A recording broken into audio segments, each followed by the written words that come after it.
What's up, good people? It's Micah, and I am excited for another episode of the Common Sense Show. I have with me today Dave Kaminsky. He is a secret weapon of his own. Actually, he calls himself the secret weapon when it comes to generating millions of dollars through your business's website.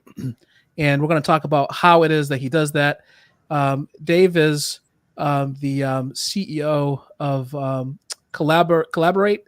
And he's going to go into a little bit more about what they do a little later. But today we're going to focus on how it is that you can turn your website, your business's website, into a multi-million-dollar lead-generating machine so that, frankly, you can raise your hand and be found when people are looking for a business, perhaps like yours, in the marketplace. And there's a lot of people out there that talk about SEO, but there's not that many people out there who actually do it like this guy. So I'm excited to have him here today. So let's get cracking.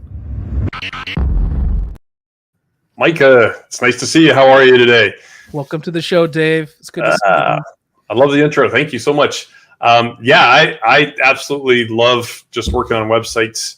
I've got several businesses that I've built over the years, and I didn't use paid advertising to get them to be where they're at, which is kind of cool, right? Because when you stop paying for ads, then your flow of business stops coming in. Your phone stops ringing, right? So over the years, I figured out a way to get my websites to show up for search terms I want them to, and phone calls just keep coming in. So what I did was I worked myself out of my businesses. I have a few that I still own, but I don't run them or operate them on the day-to-day, which is pretty nice. And I just wanted to take this knowledge that I have and share it with other business owners. Awesome. That's great. You know, the thing is that, which is so funny, is that the websites are low hanging fruit for a business, and they already pay for the web hosting. They already pay for the content to have been put up there, and for the website to fully design to drive traffic into their business. But the problem is that there are so many little nuances of the website that they're missing, in my opinion, just from, as a business coach, seeing businesses across a half a dozen industries that I've coached with. There's always like these glaring little things that they could do to the website that in fact, boost traffic. As an example, I coach with someone who, I was like, well, tell me a little bit more about what you do. They do Pilates, of course. And, their specificity was pain management. And I'm like, well, I don't see pain management anywhere on your website. So when people come there, how are they supposed to know exactly what it is that you do so they can decide that they want to do something? Well, if you want to show up for a search term, you should have that search term somewhere in your website, right? Well, anywhere. You were talking about hosting. Like, a lot of people spent thousands of dollars to have their website developed and built. Like, if you're going to spend thousands of dollars on that, you should probably put the content on the back end that's going to support what you want to accomplish, right? Yeah. Plus, when you get organic visitors versus paid visitors, an organic visitor will be on someone's website usually 2 to 3 times longer than a paid visitor. So a paid visitor is coupon clippers. They're going to come in, is that what they want? Yes, no, and then they're gone. An organic visitor is going to research you a little bit more, see what kind of content you have, and kind of feel you out, vet you per se, and then make the educated decision whether they want to work with you or not. So in a little bit, we're going to talk about the cheat code to building a website and driving traffic. But before we get there, how is it that you got to the place where you decided that you wanted to actually do web, SEO, and like what is it that led you down this path to wanting to talk about it and wanting to help other people? Yeah, so I guess it was right at COVID. When COVID came, my wife and I, we live in Arizona. We live in the Phoenix area in the winter months, and in the summer months, we live up in northern Arizona by Flagstaff, where it's so much cooler. So when COVID came, we're like, you know what? We're ditching the city. We're just going to go live in our little cabin in the woods. And my businesses were running by themselves. I'm like, you know what? This is my opportunity. I'm going to take the time. So I created this dashboard. I created this whole business idea. And I went and I had this method that I knew worked because I did it on my own website. But I said, you know what? Let me do a couple of case studies. And I talked some people into letting me get into their websites and put some code in there and put some content. And every single website I touched was jumping to page 1 of Google. And I was like, yes, this works. And it doesn't matter if you're in a big city like Los Angeles or a small town. It just simply works. Google's done a fantastic job over the last 2 years 2 years ago, well, even more than 2 years ago, 3, 4 years ago, it was all about backlinks. And that's what drives me nuts. And anytime somebody says SEO, I just like cover my ears. I'm like, people are saying backlinks and my domain authority is so amazing. But I literally have a friend in Orlando, Florida. He's got like 60,000 backlinks to his website. His website authority is huge. But if you do the research behind his website shows up for like 13 keywords. Like, it doesn't matter. It doesn't matter about backlinks. Google literally has changed their algorithm over the last couple of years of how you have content on your website and how it's organized. And are you educating your customers and are you giving them, information that's going to educate them? So why is it that you think that business owners shy away from doing? Because I get it. It can be a little tedious. Maybe they don't know where to start. But what is it, in your opinion, from having interacted with business owners who are looking to engage in SEO work or trying to get their websites found to people, that there's this resistance there to doing this part of the work? Yeah, there's two things that I see in the resistance. Three actually. One is you're a business owner. You're probably too busy running your business. Like you should be, because that's where you know how to make your bread and butter. You're good at what you're good at, right? Number two is the know-how. Like some people are like, oh man, I got a website. I don't even know how to get in there and edit it. I was a little bit scared. Like, oh man, I'm going to screw something up. And nobody wants, some customers to go to their website and it's down or it's like messed up, right? So it's like, I'm not going to touch it. And I think the last reason is they've been burned. They've probably been burned by another SEO agency or whatever who did it wrong. I always say, like, a lot of SEO companies say it's voodoo. Hey, we don't know how long this is going to take. Google's mysterious. And I feel like the reason they say that is because they don't know themselves. They're just throwing a bunch of crap against the wall and seeing what's going to stick. Yeah. That's true. Like, as a business owner, I feel like you kind of get this ADD, right? Where there's so much stuff to do.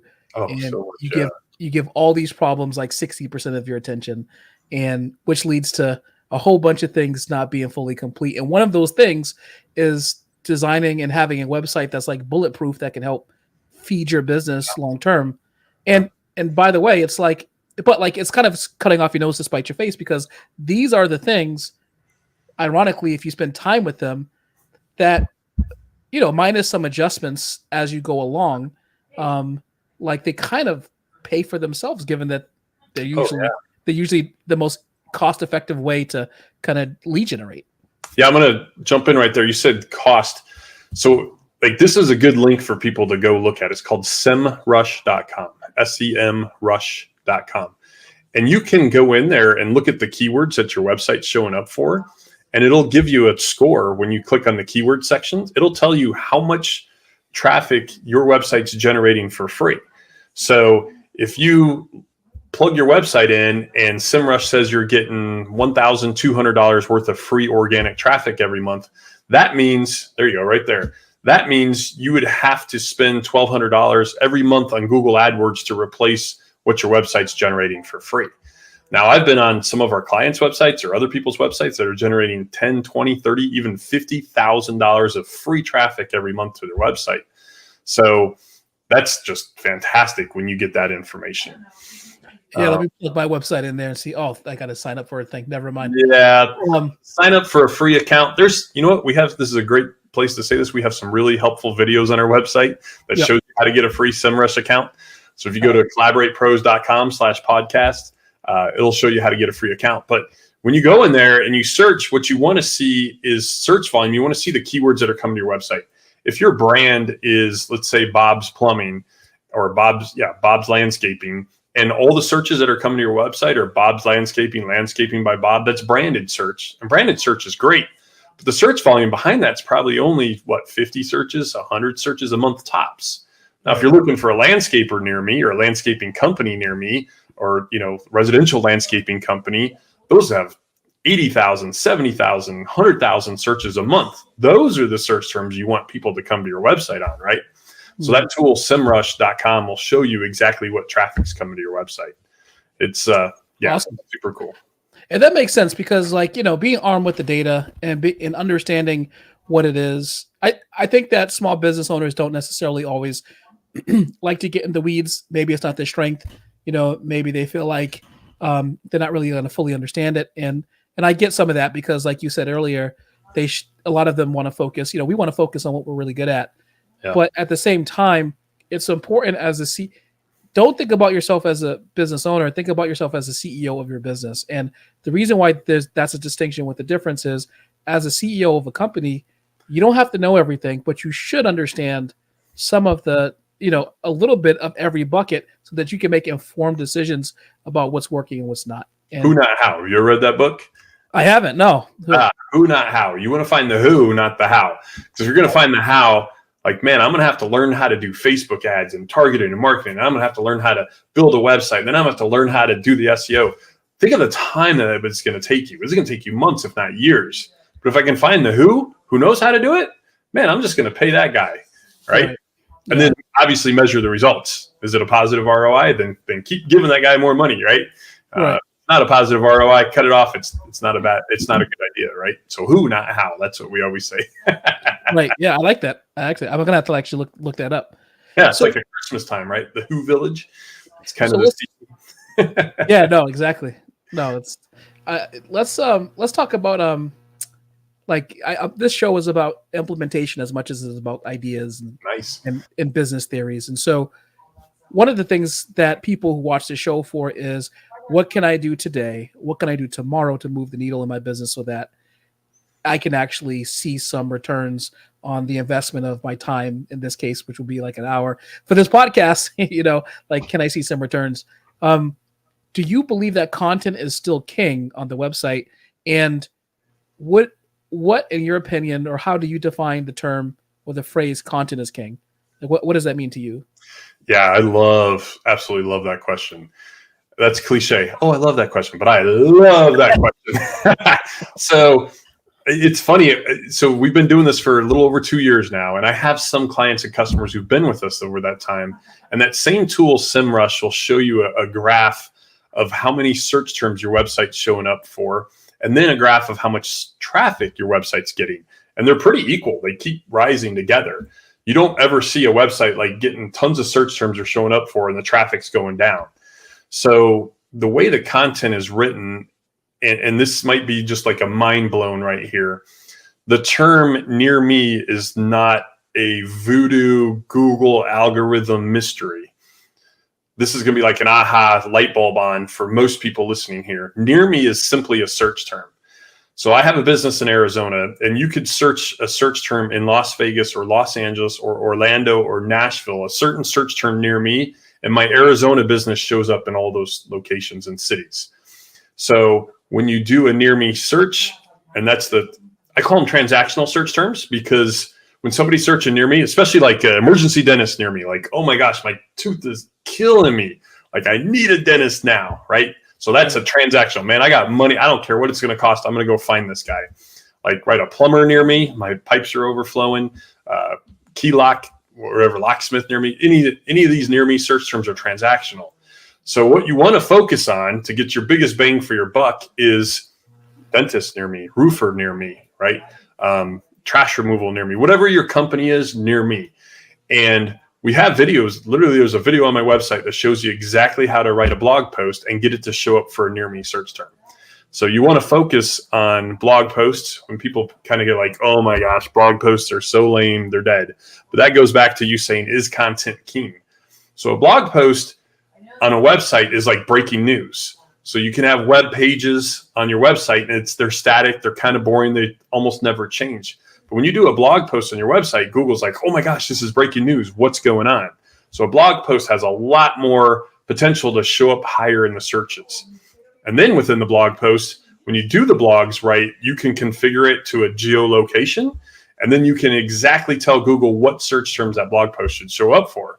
So now when you're armed with that knowledge and information, you can do a blog post on 20, 30, 40, 50, 100 different search terms that people are searching to find your business. And now guess what? Now you just put all the right content on your website. And when people are searching, Google says, wow, this guy, man, he has so much information in his industry. I'm going to give this guy the love because his competitors only have like 5 or 10 different pages that are boring. I wanted to show you something I thought was actually pretty funny. There was a restaurant that opened up in New York City. It was a Thai food restaurant, and here's the name of it.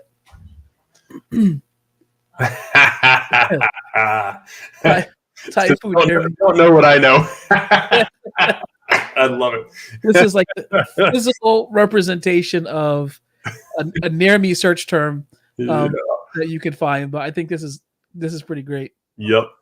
No, if you crack the code, like if you watch the video on my website, I exactly show you the process of how I show up in Los Angeles and Las Vegas and Orlando. It's cool. If you know how to do it, you know how to do it.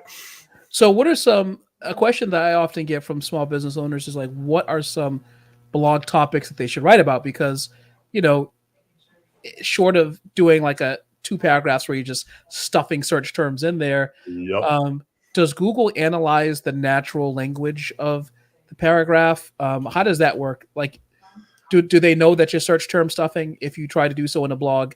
And how do you mitigate that if it can detect that? And if it's not, I guess it's fine. But if it does, how do you make it more natural? Okay, so perfect questions. Perfect. I love it. So first of all, the title or what you should blog post about. Now, I say this all the time. So we do free demos with customers, and we'll get into their website, and they'll be like, oh, I have an SEO guy, and he's doing blogs for me, and they're great.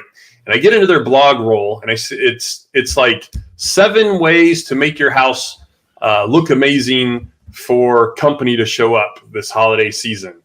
Like, nobody searches that. Like, literally, have you ever gone to Google and searched 7 ways I can make my house look amazing? Because nobody cares, right? It's just fluff. So what you want to do first and foremost is the title of your blog post is an exact search term that somebody's searching. So how about landscaping company near me, right? Pool cleaning company near me, dentist near me, residential electrician near me, right? Roof repair near me. That's the title of your blog post. So you want the title to be the exact search term somebody's going to be searching for. I'm going to go back to that tool, semrush.com. You can type in roofer near me or dentist near me, and it'll give you literally thousands of search terms that people are searching. So you just pick and choose every single one and write a blog post on it. Now, the content within the blog post, you're talking about keyword stuffing and sort. The very beginning of the blog post, the H1 tag should also be a different spin of your title of your blog. Something very similar or very close with a couple different keywords. And the H1 tag is the main, biggest, highest level headline that you can put in a blog post. Exactly. So let's say the title of the blog is residential landscaper near me. Well, then the H1 tag could be how to find the best residential landscaper in Orlando, Florida. Right. So now you have Orlando in there and you have near me in there. So now Google's smart enough to be like, oh, this dude's in Orlando and he's talking about a near me search term. Like legitimately, this blog post is going to start showing up for that search term. And then the content in it, you want it to read well, just go to ChatGPT and say, hey, spit me out some content on how to find the best landscaper and what a landscaper should pay attention to. And you don't really have to worry too much about keyword stuffing. Google's kind of gone past that. And if you just get an article from ChatGPT, you're going to be pretty solid. Now you can tell ChatGPT too, write me a 1,200 plus word article. So you want it to have some good length and some good substance behind it. Now here's a secret that I'm going to tell you guys. Within the blog post, you want to put an image in there that was geotagged. So if you have your phone and you take an image, you take a photo, like you're standing in Orlando, Florida, or wherever you're at, that photo is geotagged where you took it. So put that geotagged image within your blog post, and Google also associates that with the near me area that you're going after. Yeah, this is great stuff. And this is stuff that you all, excuse me, if you're watching this, you can use today. And you can do today. That's amazing. Can you geotag something in your phone from a distance? Like if I'm, for instance, in Massachusetts, which not for instance, I am here, and going back to the landscaping company, and maybe you're expanding into a new market and you're trying to write posts for that. Can you geotag like a photo without being there? Yep. So everybody always asks that. So how do you think I show up in LA or Las Vegas or Orlando? I will take a photo and use a tool called GeoImager. You can search online and find, change the geolocation of my photos. So you do that within that tool, and then you just upload it to your website. Now, you're talking about expanding. So my business started in Arizona, and we grew into Colorado because it's a neighboring state. I figured, why not start in Denver?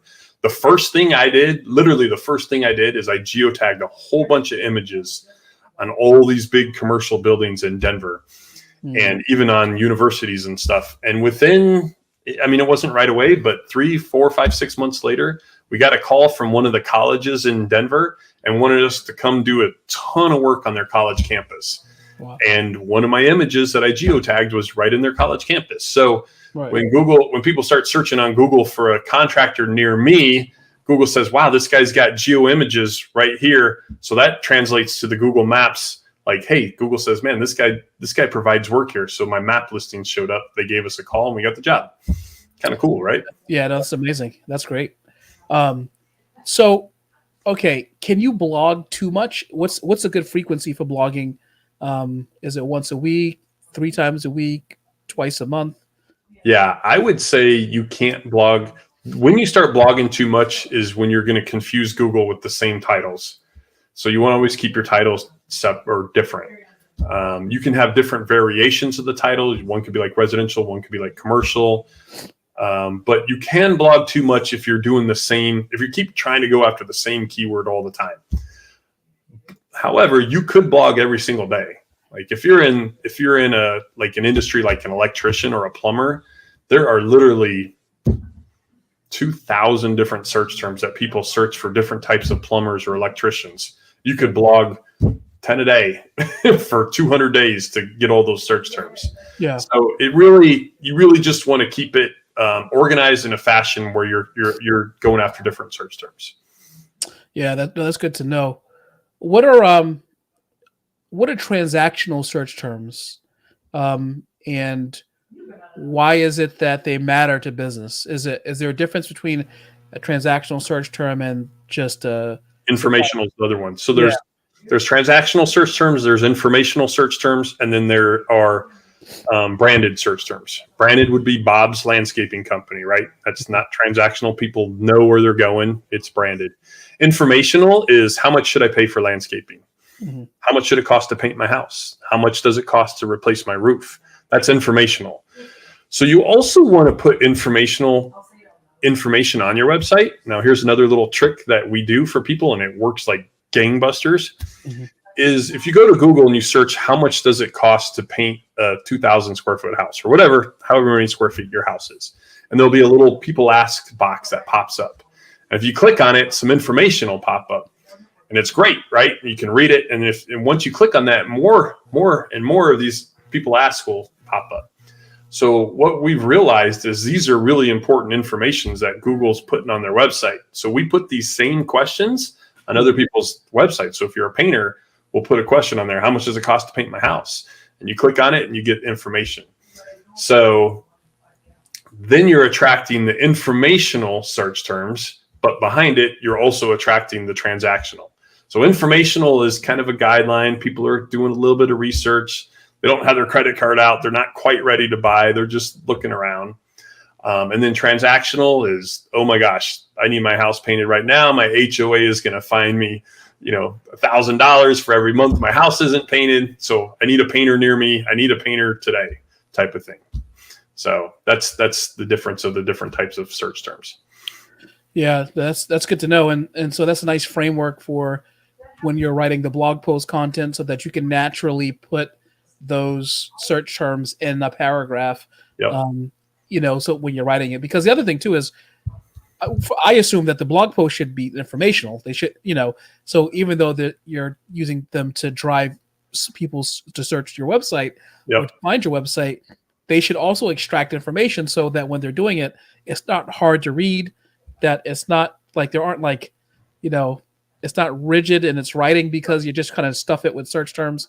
So like, I feel like writing like in a natural way still, but including those search terms. You also want to try to put like YouTube videos in your blog posts. Those are great. You can also embed Google Maps of the area you're trying to target in blog posts. So Google's algorithms like, oh, this is this city, Orlando. We keep saying Orlando. I don't know why, but Right. this is Orlando, right? So I always say blog posts are like opening more doors. Like you want to open the door for business or people to come into your business if you had a brick and mortar business. But every time you do a blog post with a different search term, you're opening another door for more customers. And you're another blog post, you're opening another door for more customers. So the more blog posts, the more doors you can open for more customers to come to your website. Yeah.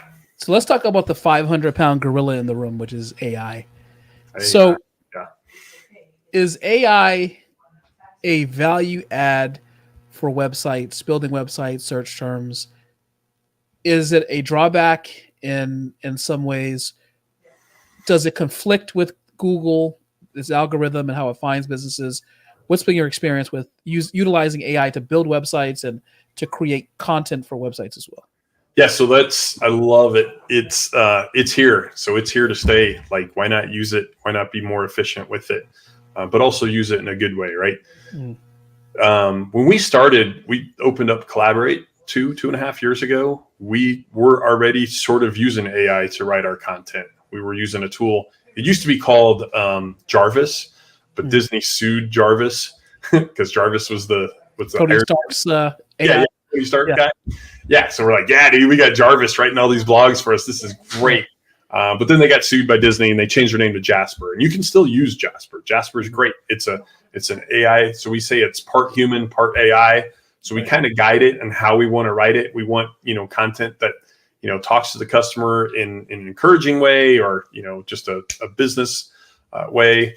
And we sculpt the content to go the direction we want. So we've been doing it for 2 years and it keeps ranking, keeps showing up. I think AI is here to stay. So use it and use it to your advantage. We don't write our blogs with ChatGPT. You can. We use Jarvis or not Jarvis, Jasper.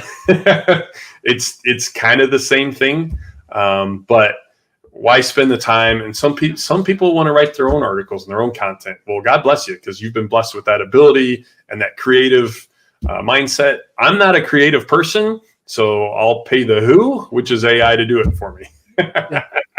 Yeah. AI is definitely helpful. I do a lot of writing. I do writing for LinkedIn. I write LinkedIn articles. I also have written articles for industry magazines, and topic generation AI is great, and helping to analyze some of your, doing a prompt where you call the AI like the ghostwriter and it takes a look at what you've written and make some suggestions, and you take or leave them, but you've generated the content. That's an excellent way to use it, because it kind of is like a nice set of a second pair of eyes to actually be on what your actual work is. Yeah, I was looking at some AI content that we were doing for a client just yesterday. I think it was yesterday, and it had a few things in there that it looked great, but as a human, I just added a few more things. Just like it's great to. Sometimes I remember when I was a kid in school, I hated my English papers. God, I dreaded them. And then I realized as soon as I kind of got started, I'm like, oh, now I can go. So if the AI kind of gives you the inspiration or some ideas and then go from there, I think it's great. So you kind of talk about, and by the way, this is the part of the podcast where I ask anyone, if you're watching this on YouTube and you have any questions for Dave, just put them in the chat and I'll pull them up and he'll be able to answer them while he's here. And also don't forget that toward the end of our discussion today, we're going to have Dave react to some TikToks, SEO TikToks. Yes, there are SEO TikToks. You probably didn't know, but there are. There's TikToks for everything. There's billions of TikToks out there. Yeah, right. But we're going to have him react to some of those. So if you have any questions for Dave while we're having this conversation, just go ahead and ask in the chat, and I'll bring it up. So Dave, you talk about the effect of collaborating with similar industry leaders, and its impact that it can have on your firm. Can you just tell me a little bit more about that? Just kind of flesh that thought out and why it's a beneficial, and where do you find these industry leaders, and why do they care about you, and how do you make that introduction? Yeah, that's a great question. So in the world, like we were talking about SEO and how Google used to put their all their rankings were based on backlinks and how your backlinks were done and who's the authority. But I also noticed several years ago, I was standing in a convention in Orlando and I was speaking. At this time, I think I was speaking to a bunch of roofers. And the thought came to mind, like, man, if I could just talk, like there's hundreds of roofers in this room. If I could talk every one of them into working together and collaborating, they would have a lot more power than they realize. They just don't know it. Like they just don't understand it or realize it, or maybe they're scared of it or just completely unaware. But when you take one roofer and connect them with another roofer, and not in the same city, or you could even do the same city, but like, let's say, there's a roofer in where you're at, where'd you say you live? Massachusetts? Massachusetts, yeah. Boston, and there's a roofer in Chicago, and there's a roofer in Orlando, and there's a roofer in Las Vegas, like all over the country. Well, with our business, Collaborate, we're kind of the middleman. So we've worked really hard at this, and we've created large networks of different industries, dentists, roofers. We've got, we've got so many, I can't even think of them right now because I'm on the spot, but let's keep using roofers, for instance. So we had a roofer sign up and work with us out of, I think it was Austin, Texas, somewhere in Texas. And all we do is put a little bit of content on all these other roofing websites. And we put a little link just promoting his business as a roofer. This guy's an amazing roofer in Austin, Texas. Google absolutely loves that because you're surrounding yourself with somebody in the same industry. So let's say I have a dog poop scooping business, right? That's very specific. It's a crappy job, right? But someone's got to do it. Right. But on my dog pooping scooping business, I talk about all these roofers. Google's like, dude, who cares? You're in a dog pooping business. Mm-hmm. So I feel like, SEO clearly missed the mark many years ago. They were just wanting all these links from all over the place. So years ago, when we did our case study, we connected people in the same industry. So when you connect somebody in the same industry, it builds your real trust and your real authority with Google. Now think about like Starbucks. If you're going to open up a coffee shop, do you really want to compete with those guys? Like they literally have sometimes two on the same corner. Like right. They're everywhere, but it's one website, starbucks.com. Mm-hmm. So it's this big, massive interweb of Starbucks all across the country. Right. So when you start connecting yourself, you talk to other people in your industry, reach out to other dentists or other roofers or somebody else and say, hey man, I'm going to put some content on my website and I'm going to promote your roofing business or your landscaping business or whatever it may be. It's going to help both of you so much, just tremendously. It's something that I don't know too many people talk about or do. And it literally lights a website on fire. Maybe for fear, because they think that the business owner, walk up to the business owner and the business owner is going to go, mind your business. That's all. Mind your business. Yeah, that's what they say. Exactly what they say. So you're sitting there thinking like, okay, I was just trying to have a simple conversation. But I think that, from your perspective, what you're saying is offer some value. And you're saying, hey, look, I have content that relates to you and you can use. Mm-hmm. I can put it on your website, or I can send it to your web person to put it on your website, and it will be good for you. And it will be good for me. I get the content out there, and you get to have more relatable content that actually works with your business. Is that the sales pitch pretty much? It is. I'm going to give a real big secret right here. Like this, we don't tell people. I probably shouldn't say it. Here we go. Okay, so let's say you have to say it now. Is it a commercial right now or something? Commercial breaks.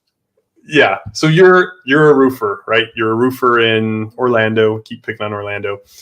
And you write a blog post about a residential roofing company near me. You put it on your website. You're like, sweet. So proud of this. This is awesome. You can't wait. A couple days later, you do the search on Google, roofer near me. Now you're not number one, which is pretty rare if you're just going to pop number one. Right. But you're like on page 2 somewhere. And you're like, oh man, that sucks. I thought I was going to be number one. Well, now you call all your roofer buddies. Hey, you're a roofer, right? I'm a roofer. Can you put a blog post on your website? And on your blog post, can you link to my roofer near me in Orlando? The guy's like, oh yeah, sure. I'll do that for you. So he does a blog post and he puts a link to that roofing company near me in Orlando. Guess what? Now he's page 2. He's creeped up a little bit, talks to another roofer. So now Google's wondering why all these roofer thinks that blog post is important. That blog post will jump all the way up to number 1 if you do it enough times with roofers. So there's a little secret. You surround yourself with people in the same industry, and you promote each other's little roofing near me blog posts, you guys can all jump up to the top. It's pretty cool. Before we get to the cheat code to make the website show up for the near me search term, let's talk about Google Maps, because recently Google did something interesting with Google My Business and Google Maps. They merged them together. Mm-hmm. First, how do you feel about that change? And do you think it was smart for them to do this? Or yeah, let me do that. I don't want to. So yeah, that's a loaded question. I love Google and I hate them. Like, right? I never love them, but hate them. Like, I wish I could run a business where I never had to ever have to talk to a customer and they could never figure out how to get a hold of me. That would be, God, I'd be in heaven. That'd be great, right? But I also love people, so I'd be kind of bored sitting in my house not talking to anybody. So it's the life paradox, I call it. Yeah, it is, right? You know, you made it in life when you don't have to talk to your customers and they're lining up just give you billions of dollars. Exactly. So it drives me nuts because I still say GMB, Google My Business, but it's actually GDP, Google, or GBP, because see, it's hard to say, Google Business Profile. Yeah. They used to have a nice, dashboard that you could get into and look, and now you have to log in and all this stuff. So I have a love-hate relationship with it. It's not fun. Now, they changed their algorithm, like completely flipped it upside down about a year and a half ago. And I was seeing people who have a Google Business Profile literally log into their profile and it would get instantly suspended. And digging deeper into it, it was because they weren't active on it. They weren't being consistent with it.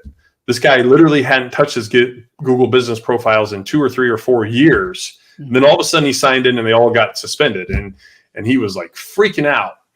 So what you want to do is, Google's got a little bit of AI behind them too. They're never going to say that out loud, but they measure how often you're in your Google Business Profile. You want to do consistent blog posts in there, which are separate from your website, which kind of sucks. Now you got extra work, right? You got to do it on your website and you got to do it in your Google Business listing. So Google algorithm measures how proactive you are in there. They have all these tools and all this stuff. So let's say, Micah, you have a business and I have a business and we're similar businesses. We're in the same city, and your Google Business Profile, you filled out everything it asked for. All the hours, what year you started business, all your services. And I just put my address and phone number up. Well, Google's going to love you so much more because you did all your homework. So that's my love-hate relationship with Google Business. They have they have like a little, do they still have that little meter, which basically helps you indicate to you how complete your profile is? They do, yeah. Which is, it's helpful because it kind of it brings you through the things that they want to know. And I feel like sometimes the low-hanging fruit for business owners are just taking care of the things is like, okay, well, what does Google want to know on the baseline level? And like put those things in. Don't just kind of skimp right over them, Yeah, they try to make it confusing. There's, it is kind of funny though, because like Google released a how to do search engine optimization for your website. Right. It's a PDF. I think it's like 800 pages long. So what they want to do is thoroughly confuse you. Because what does Google really want? Google really wants people pay for Google ads. Sure. That's ultimately what they want. And that's why they have Yelp listed up there, Home Advisor. They have all those crappy lead gen companies that everybody hates. They're all listed up there. And you know what Yelp does? Yelp collaborates. I hate Yelp, but go ahead. Oh yeah, Yelp collaborates. You ever clicked on a Yelp listing? What does it show you? 10 other people in the same industry in the same city. Right.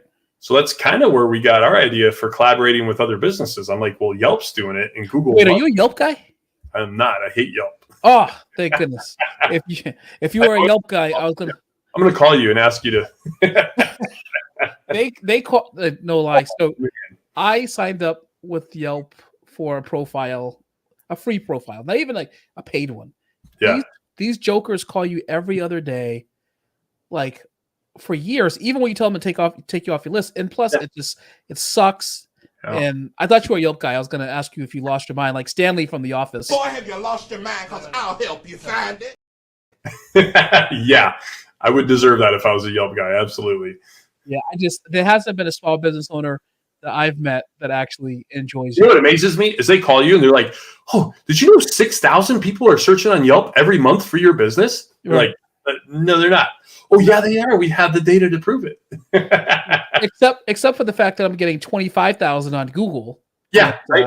Yeah, that's and where people really search it. Yeah, exactly. So, okay, so here's what we're gonna do. We're gonna do the TikToks, and then we're going to get to the cheat code at the very, very end. The cheat code to make your website, your business website, show up for a near me search term. All right.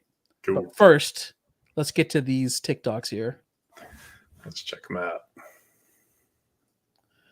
All right. Here's the first one.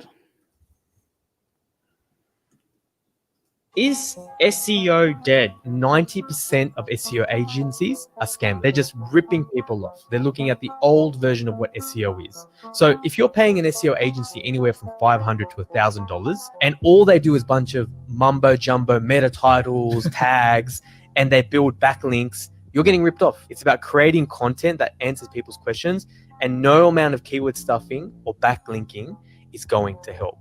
Is SEO dead? All right. That is spot on. That one's spot on.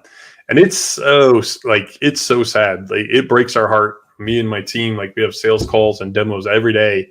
And the amount of time we hear, like, man, we've been paying an SEO agency for years. And then we get into the back end, and we'll, like, that's why I love that tool SEMrush, to see what search terms are showing up for. Right. That guy was spot on. Like, yeah, sadly, Awesome. It's so sad. That's why we don't say SEO. We just do content. I hear you. So I may have excuse me, jumped the gun. Man, that was brutal on the Thai food near me. But here was the I love TikTok it. meme about You that. had to show that one though, right? I had to. You know, I thought this was great though. Like, this is. Are they all boarded up or they're opening up? You can't I think even. they're opening up and they just blocked out the windows on there. I love this song. Yeah. Usually it's when someone's like doing like a skateboarding off a stairs, and then they like hit themselves I like that says or something. error. Yeah. Yeah. Someone on TikTok, whoever created that, put that down as a fail, but I think that's a W. You know. Yeah, that's genius. Yeah. Well, people used to change their Google business listings to match stuff like that. It'd be, like plumber near me. Yeah. Exactly. Yeah, Google let it go for many years. Like, you could make a ton of money off that. But All right, here we go. Here's the next one. Chatters, this is important. SEO is dead, like a dinosaur, like ancient history, because of AI. All the money and effort that everyone has been making and putting into SEO to generate traffic to their websites, it's gone. Bye-bye. What you need to understand is when someone does a search with a search engine with AI, it just goes right to the answer. It doesn't give you 5,000 websites to go to and then do your own research. So no one needs to go directly to your website anymore. They're just going to get the information. So people better be figuring out how to drive traffic to their websites in a different way. If your content is not going to the right audience, you have to. All right. So what do you think about that? oh, I like that one. So I was having a meeting with a guy that I've known for many, many years, and he meets with Google and Bing, and that guy's partially right. So, but if you have a service business, it's different. If you're literally looking for somebody to come solve your pain, whether it be a product or whether it be a service, that's totally different.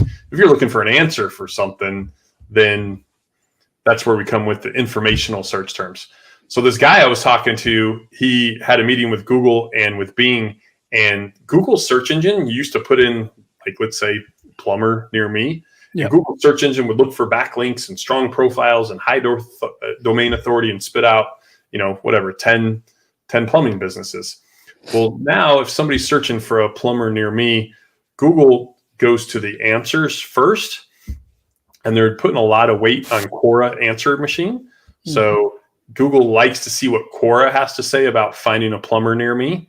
And that's why you want to put that informational, like I was telling you about those people ask questions. Right. That's exactly why you want to put those informational questions on your website. So you're already providing the answers when people are asking for them.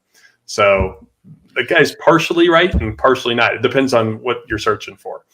And so really, we live in like I kind of see this question or that statement that he made in what you're saying as we live in the TikTok social media era where things come down to thumb flicks and people's short attention span. And so they're only looking for exactly what they're looking for. So, I take what you're saying to mean that when you're building the website,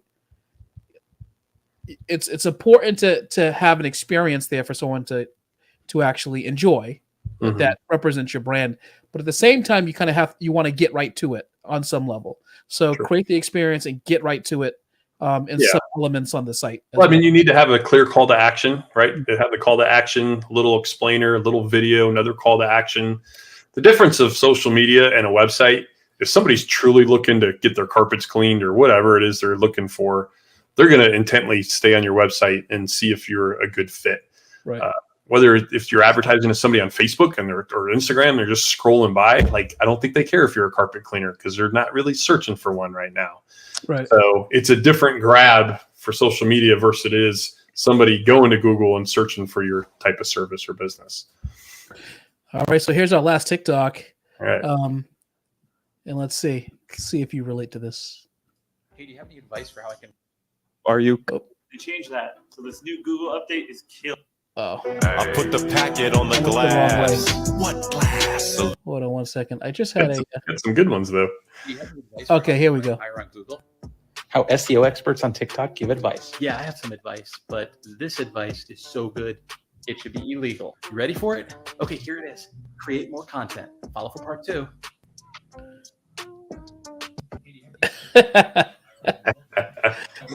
Yeah, create more content. So, I mean, Google is a structured machine, right? So if your content's structured in the right way, there's some, we're actually doing something that we haven't unveiled yet. It's about a month out, but we're building these hyper websites that are kind of going to emulate like a mini Wikipedia per se, and the content structured. So let's take roofing, for example.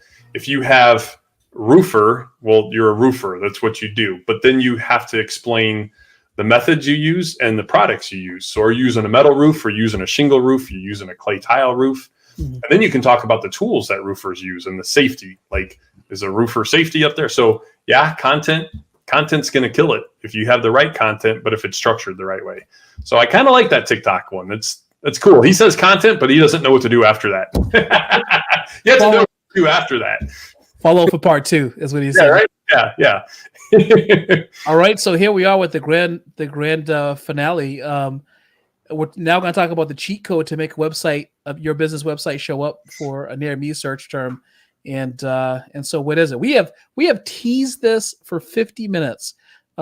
This cheat code. Oh, nice. And I'm ready for it. Yeah. All right. So there's two cheat codes. One's on Google Maps, right, and one is on your website. So I'll go to the Google Maps one first.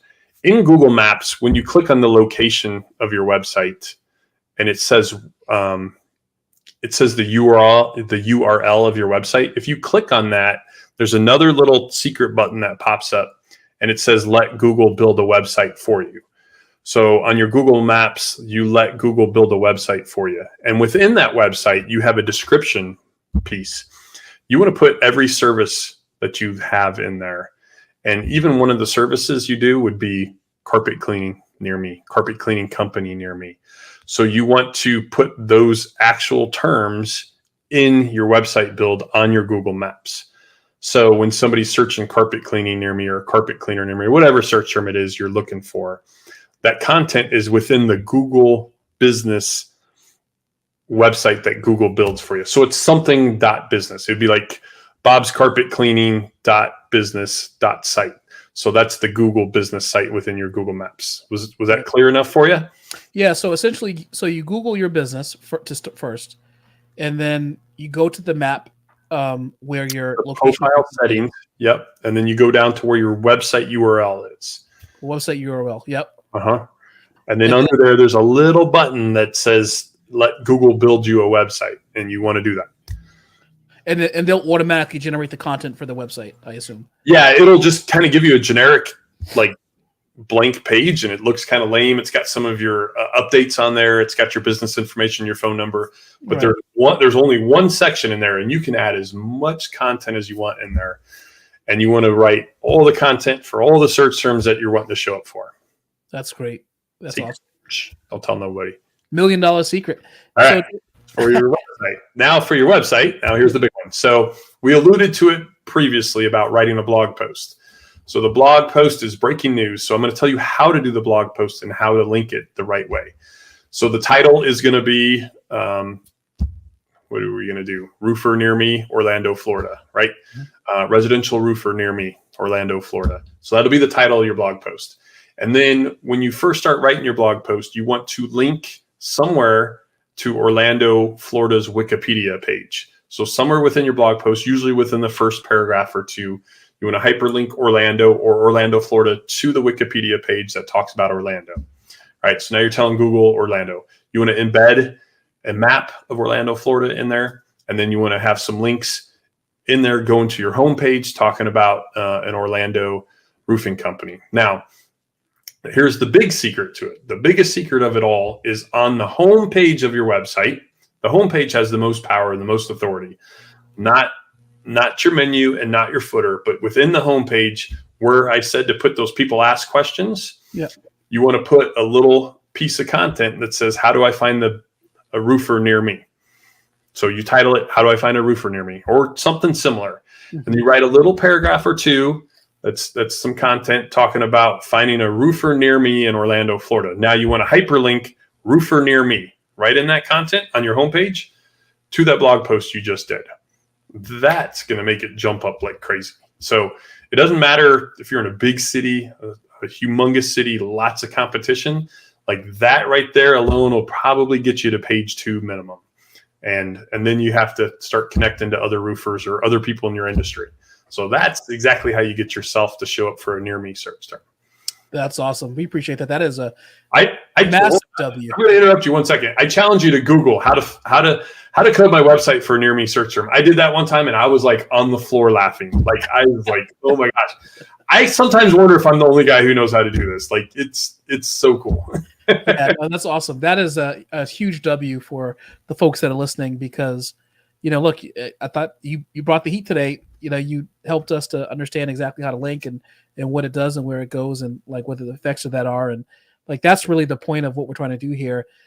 Dave, where can people find you if they want to learn more about Collaborate Pros and get on your roster of clients or just ask you questions or consultation? Like, how can they find you? Yeah, I mean, first and foremost, we're here to help. Like I've talked to hundreds and hundreds of people who are not my customers or clients. First and foremost, I want to see people be successful. So you can go to collaboratepros.com. We put a nice little button on our website that says podcast freebies or something like that. So we have a bunch of videos that show exactly what I was just talking to you about. So collaboratepros.com. You can find us on LinkedIn. You can find us on Facebook, Instagram. It's all Collaborate Pros. Awesome. And those links will be in the description for this podcast here on YouTube. And of course, Collaborate Pros are tagged on the video to this YouTube post as well. So you can go over there to their channel and check out the content that Dave has over there. Dave, thank you so much for coming on today. It is such a breath of fresh air to talk to someone who actually knows what they're doing when it comes to SEO. And I'm very picky about who I have come on the show, and you've earned every single minute of the time here today. And I humbly appreciate your information today. It was amazing. Thanks, Micah. Well, it's the holidays, so hope everybody has a blessed Christmas and wonderful holidays, right? Yeah, that's right. So just a little housekeeping as we close up here. I wanted to let you know that I am coming out I've been doing a lot of lives, a lot of interviews recently.